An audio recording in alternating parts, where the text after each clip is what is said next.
Now let's look at why the moon has exactly the same angular size in the sky that the sun does. That means that the moon exactly covers the sun during a total solar eclipse. People think this is kind of weird and it must have some basis in something, or like double rainbow, what does it mean, and all that kind of stuff.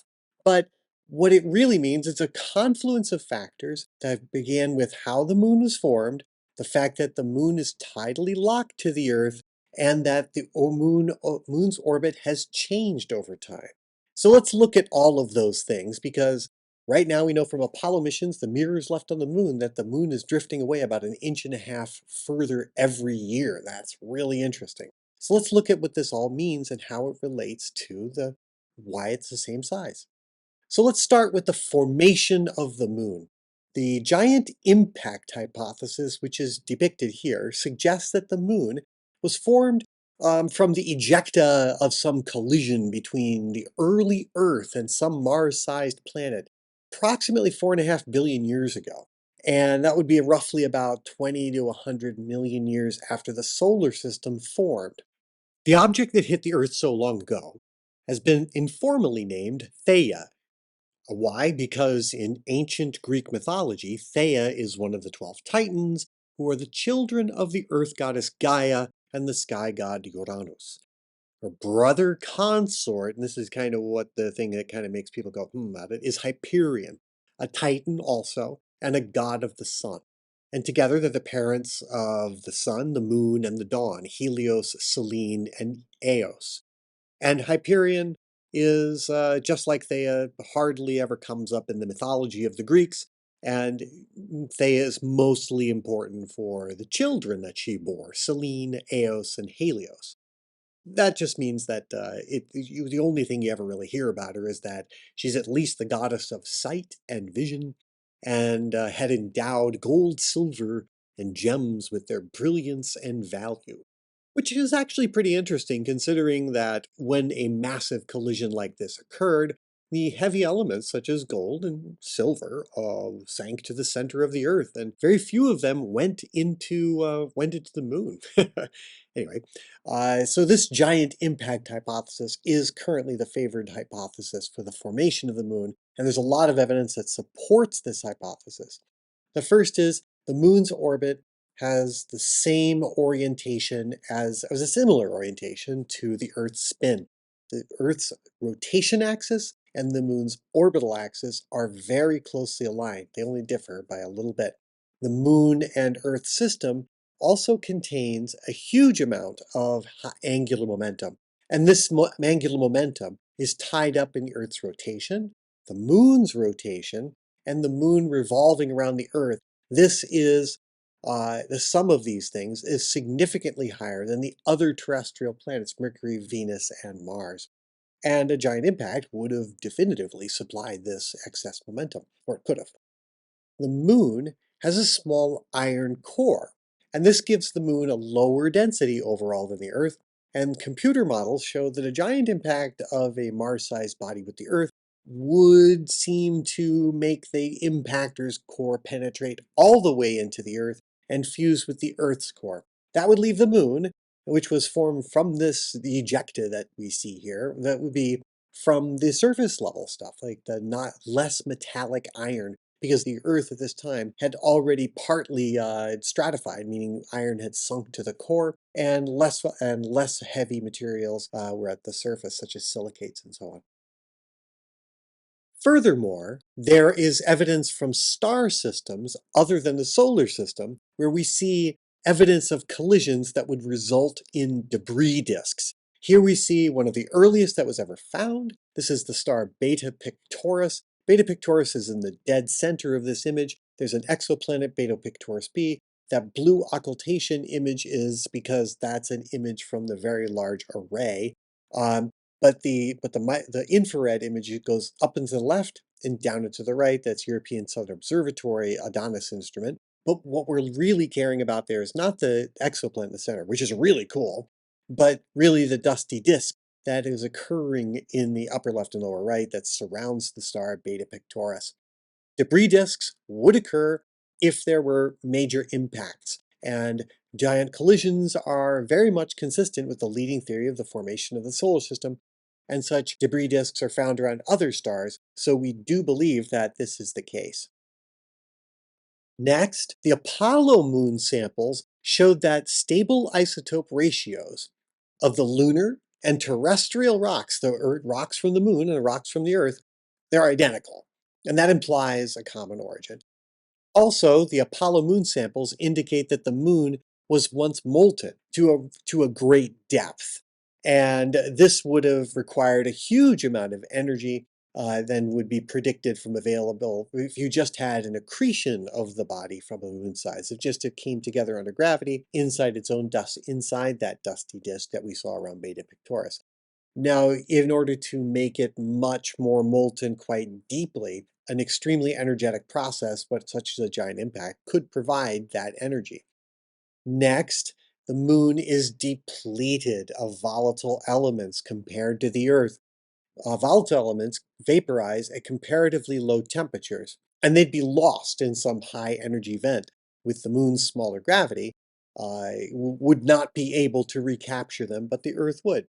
That means you need to have some extraordinarily hot environment, and an impact would provide that. And this image is from December 13th of 1972, and this is Harrison Schmitt from Apollo 17 taking such lunar samples during their second extravehicular activity on the moon. So yes, the moon was actually visited by people. Isn't that wonderful? Let's assume that it has been, that the moon was created in a giant impact. Fantastic. Now that means that the moon and the Earth are orbiting each other, and they pull each other gravitationally. And as they pull each other, they orbit each other, but there's also, because they're going around in little circles around the center of mass, actually more like an ellipse, but let's keep it a circle for ease here. As they go around that center of mass, as we just showed, the red arrows, so we have these two dots, the moon would be on the bigger circle because it's swinging around, and the Earth would be on the smaller circle because it's the more massive body, so it would be closer to the center of mass. The gravitational attraction between them would be the same, and that's the red arrow and the green arrow. And the centrifugal acceleration, so gravitational acceleration is red, the centrifugal acceleration is green. And these things are balanced in this system. Otherwise, if they weren't balanced, then they would be falling out, they would either be falling together or flying apart. And part of that centrifugal acceleration, in fact, the centrifugal acceleration, is due to the fact that they're orbiting a center of mass. If they were not orbiting a center of mass, there would be no centrifugal acceleration. So that's what the white arrows were indicating, and that's what I showed with this thing before. So the X marks the spot of the of the center of mass. And so now when we've seen that, we can say, fine, we have actually not just point masses, but they're distributed objects. And this is an important thing. So now we've got a big Earth on the left and a smaller moon on the right. Remember again, that in a rotating reference frame, we have to remember this is a rotating reference frame. I'm not going to show that rotation from this point onward, but I wanted to show you that from that diagram before that we're really acting in a rotating reference frame, and we have to take care of both the gravitational acceleration red and the green centrifugal acceleration, which is due solely to the fact that they're in a rotating reference frame. So we've done this. Let's remove the orbital parameters and separate out those white arrows just so we have clarity, so we know what we're looking at. And now that we're in the rotating reference frame, rotating along with the moon and Earth as they go around their orbit, that center of mass, we then say the next thing, which is, what's it like when we isolate just the surface bits when we want to see the effect of the moon on the surface bits of the Earth? Strictly speaking, because we're looking at centers of mass, we really should be looking at every little bit of the Earth, from the nearest to the farthest, all the way through the core, everywhere in the entire Earth.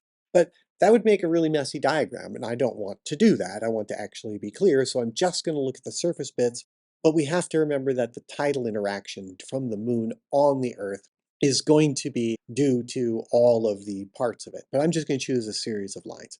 But first, what I'm going to do is say for each of those lines is affected by the same centrifugal acceleration. And this is true if we ignore the Earth's rotation, this is a good approximation if we ignore the Earth's rotation. If we added in the Earth's rotation, then we would just have some flattening of the Earth that we would have to take care of. But really, we think about the experience of centrifugal acceleration at that point in that rotating reference frame.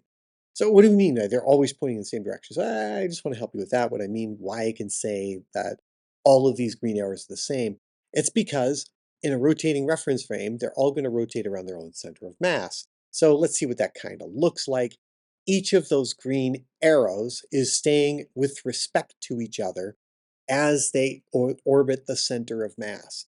When you have a distributed system that's orbiting that does not rotate, that each point is rotating around its own circle in order to maintain the non-rotation of the Earth. And that's what we just saw. So those red arrows showed that the green arrows, these red arrows, which are not gravitational, these red arrows show the difference between the center of mass for the surface bit and the center of mass of the entire system.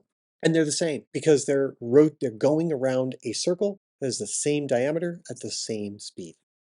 The centrifugal acceleration field that is experienced at the surface of the Earth due to the rotating reference frame can be shown to be the same for every point on Earth in diagrams such as these.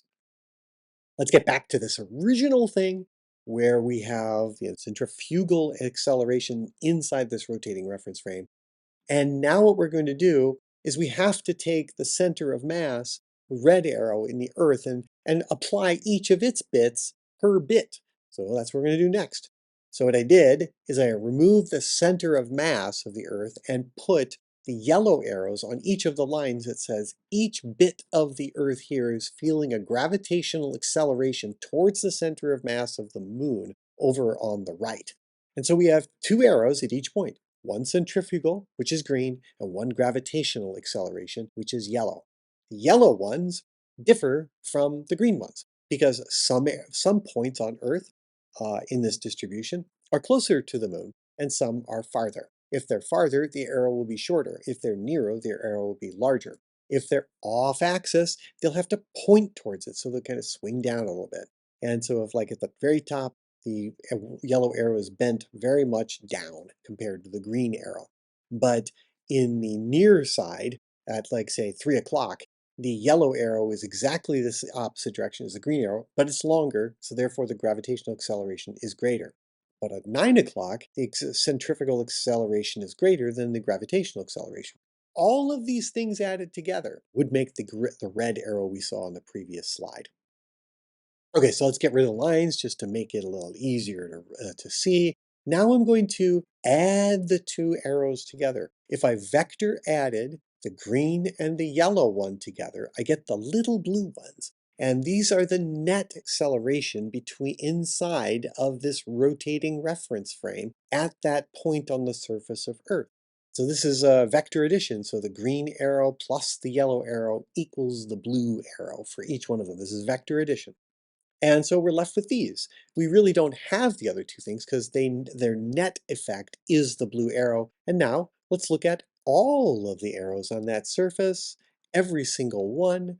And now let's dim things down so we can see it a little easier. And now we're left with the familiar tidal bulges. They arise because of the differential gravitational field between the moon and the Earth inside of a freely falling two-body system in a rotating reference frame. That's important enough to say it again. The tidal bulges arise from the differential gravitational field between the Earth and the moon, where you look at the points on the surface of Earth and every point on Earth as it's getting pulled on the moon compared to its centrifugal acceleration away from the center of mass inside this freely falling two-body system in a rotating reference frame. These tidal bulges would not happen if the moon and Earth were not orbiting each other. They simply would not happen. So now let's draw a line between their centers of mass to get some sort of distance indicator. And now let's remember that the Earth is actually rotating. And because the Earth is actually rotating, this rotation drags the oceans ahead of the true line between the centers of mass. So that tidal bulge is not pointed always at the moon. It's ahead of that. And why? because the Earth is rotating faster than the moon is orbiting. So when that happens, the friction between the Earth and the oceans drags that forward. The flexing of the Earth is not really too huge, but the oceans are the significant thing that is taken into account. But that wave takes time to process, and the rotation drags it forward very quickly, so that bulge points off axis. As a result of this misalignment of these two lines, that creates a torque. And that torque imparts angular momentum into the moon's orbit, which speeds it up, and therefore it falls away from the Earth and it grows distance with time. And the Earth's rotation slows. Let's say that again. The reason that the moon's orbit is changing is because there's a torque between the line of the bulges of the tides that's dragged forward by the Earth's rotation compared to the center of mass between the Earth and moon. And that creates a torque, and that torque slows down the Earth and speeds up the moon and makes the moon drift away. And over time, this happens. It gets farther and farther away. After its formation, when the moon was formed, it was very, very, very close. It might have been, say, 15,000 miles away or so. Only a few Earth radii away from surface of the Earth. And today, as a result of this tidal interaction, 4.5 billion years later, they're now separated by 240,000 miles, which is about 385,000 kilometers. And the Earth is spinning slower, much slower than the time of the moon's formation, and the moon is much further away than the time of the moon's formation. And the moon took a very short period of time to tidally slow down to have the same rotation period as its orbital period. That happened inside of 4.5 billion years for the moon, because the moon's a smaller body. And so the torque that it would have had on due to its rotation, and that would have back reacted, of course, on the Earth as well, that would have spun, that would also serve to push them apart. So the moon now faces the same way as the Earth. I just ignored everything that I did with the Earth. I ignored that for the moon for this diagram. But it did happen on the moon as well. And that's why we see only one side of the moon. So due to tidal acceleration, therefore, the orbit of the moon becomes about 3.8 centimeters more distant every year. And that's about the same rate that your fingernails grow. That also means that the average solar day, which is defined to be 86,400 equal seconds, is getting longer by 2.4 milliseconds per century when measured in standard SI units with respect to atomic clocks. So the atomic clock second is different than the mean solar day second, and by 2.4 milliseconds per century. This small difference accumulates over time and has accumulated to the point where in 1972 the world adopted the leap second in order to compensate for differences in this time base for these two standardizations. Thinking about the Earth's rotational slowdown, how long will that take? Well, we can predict what it'll be and how far away it'll be. Eventually, the Earth will slow down until the rotational period of the Earth is 47 Earth days. And at that time, the Earth would face only one side would ever see the moon. Just in the same way, if you're on the moon, only one side can see the Earth. But models that predict this predict that it'll take about 50 billion years, 50, not 5, not 15, 50 billion years to achieve that. That's too slow. That's really too slow because in a 1.5 or about a billion years from now, really in a billion and a half years from now, the sun whose radiation is increasing, and it will increase to the point where water will not be able to exist on the surface of Earth and all the Earth's oceans will boil away. That'll reduce the tidal interaction. But even without this slowdown cannot be completed in 4.5 billion years, which is when the sun is expected to grow into a red giant, destroy the Earth and moon. So the Earth will never, ever, ever get to that point, and the sun will die before the Earth slows down to that point. So let's see what that looks like in a separate diagram. So right now, The Earth is about, well, right now, the Earth is about 8,000 miles wide, about 12,700 kilometers. And let's see how that looks with respect to the moon's orbit. The moon is about 2,000 miles across, or about 3,500 kilometers, and its distance is about 385,000 kilometers. So there's the current moon orbit. The current moon orbit is about 240,000 miles. It's really tiny compared to the other orbit, and that's why we don't see lunar and solar eclipses all the time, because it's far, and it's a very tiny target. But at this distance from the Earth to the moon, that means that the moon, given that the moon is 2,150 miles across and about 240,000 miles away, that means the moon is about a half a degree in the sky. Now the sun is very, very large, and it's 150 million kilometers away. So therefore, it's about a half a degree in the sky. That's the current orbit. It's just grown to that place. In earlier times, the moon would have been larger. How much larger? Here we go. At the time of the moon's formation, 4.5 billion years ago, the distance would have only been about 24,000 kilometers, or about just under 4 Earth radii away. That's really close, 15,000 miles away.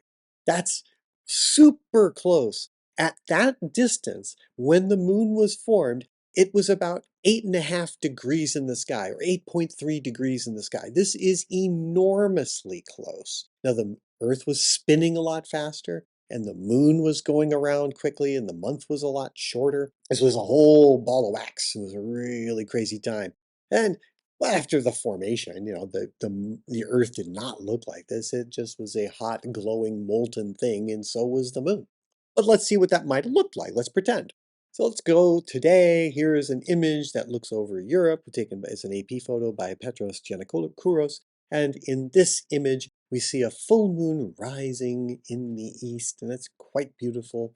And it's looking over a hillside in Europe. It looks absolutely gorgeous.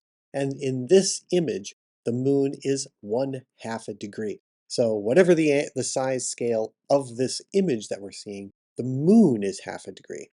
What would this image look like 4.5 billion years ago? Well, it kind of would look like this. This is really kind of scary. The moon would look this big in the sky. It would be about 16 times larger in the sky. And of course, this is Photoshopped. Of course, this is not a real image of the moon. I've just Photoshopped this. I even made the background look terrible just to make it so it's obvious it's Photoshop. Anyway, when the moon was this close, there would be no annular eclipses because the moon is much bigger in the sky than the sun. The sun would still be half a degree in the sky, but now the moon is 8.5 degrees in the sky. It's huge. There would also likely be very few full moons that weren't in partial eclipse. There will always be a full moon, but when it's in full moon, there would always be a partial eclipse. Why? Because the moon's orbit is inclined only 5 degrees with respect to the Earth's orbit around the sun, but the angular size of the moon is 8 degrees. So at the farthest it could be is 1 degree outside of dead center, and the Earth's shadow is still pretty big. So we would always see 4.5 billion years ago some sort of partially lunar eclipse. And you would almost always get solar eclipses, where the moon would go in front of the sun and completely block out the light to the Earth. That's amazing. That would happen all the time. Eclipses back at the moon's formation, total solar eclipses would happen all the time. But you wouldn't see the corona like we do. Why? Because it's 8 degrees in the sky, and the sun is a half a degree in the sky, and the corona only makes it at most a degree in the sky. So this combination of the moon moving about an inch and a half further every year led us to be able to have eclipses. All the kinds of diversity of eclipses that we know is it's a temporary phenomenon. Now, we've always had them. They've always been solar eclipses, but the moon's angular size has been shrinking over time. And during during human evolution, during the time of Homo sapiens on Earth, the moon's size has been roughly this.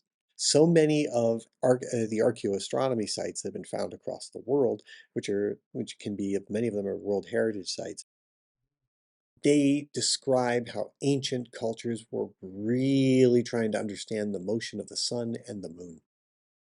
Hundreds of millions of years in the past, the moon was closer, and therefore larger, so every total solar eclipse, well, it was either total or partial, and there were no annular eclipses. That would be hundreds of millions of years in the past. Due to this tidal acceleration, we now have annular eclipses because sometimes the moon is closer in its orbit than sometimes further. And millions of years in the future, the moon will be too far away to finally completely cover the sun, and there will no longer be total solar eclipses. And in that same time frame, though, the sun is going to become brighter, and so it'll appear to be larger in size. And when will this happen? When will we get the last eclipse? The estimates are somewhere between 650 million and 1.5 billion years in the future. That's going to happen way long time in the future. So there's nothing to say, oh my goodness, humanity is going to see the last of this. Well, if humanity manages to live to 650 million years and be that successful of a species, good on humanity, because that would be amazing. But we don't have to worry about that today. We don't have to worry about not ever seeing an eclipse. They're just relatively rare. So let's circle back to the original question that I posed at the beginning of this video. Why? Why exactly does the moon cover the sun almost perfectly during a total solar eclipse? And in fact, today it can. It can be an annular eclipse that's a little too far away, or it can be a total solar eclipse where it's closer and it totally covers the sun by more than a little bit. But is there some great cosmic significance that says that the moon is this distance and the sun is that distance and they're both the same angular size in the sky? No, you could assign some sort of purpose to it, and that's what people typically think when they think why. This video was more about how. How, why? The why meaning how does this happen? How did it happen such that today we see that? It's just a confluence of events. It's not like we were put on Earth yesterday and this was created for us. No, eclipses happen for many planets in exoplanets all across the entire universe. In fact, we discover exoplanets by them passing in front of the stars and creating partial eclipses of those stars. That's how the Kepler Space Telescope found many of them, by these tiny little partial eclipses of distant stars that it can see.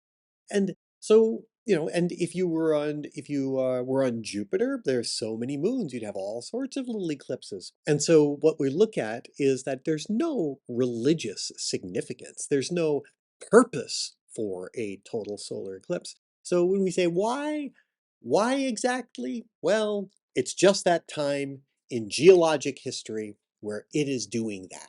It won't do that in the distant future, and it was slightly different in the past. It's just that the moon is slowly moving away, and as it does so, it gets smaller and smaller and smaller in the sky because its angular size is getting smaller and smaller in the sky. That's what we mean. It's physically not getting smaller. It's just moving away, so it looks smaller. That's why. That's all. It's not super significant in that way. However, it is emotionally significant. It is a beautiful thing. And if you do get a chance to go see a total solar eclipse, you must go see one. It's really exciting to see the stars come out, to see the ring of sunset all around you. And I wouldn't trade it for the world. I went to Glendale, Wyoming, and this is a picture of me with my parents. And it's just an amazing thing. I would not trade it for anything. And in fact, you should make sure you get in there too, because the visceral feeling that you get during that is so significant that I can't imagine that these events did not have significant impact on human feelings and evolution over the last tens of millions of years. Maybe even, and I'm just speculating here, totally speculating, that solar eclipses had an influence on our thinking with respect to religion and the bases for it and why there's lunar calendars throughout many religions. It could just be that that solar eclipses were such significant events that they helped create the need for cosmology, the needs for religion. Amazing. But, that's total speculation, and I'm sure there'd be a lot of people who would really disagree with me on this, and that's okay. I'm not holding fast to that idea.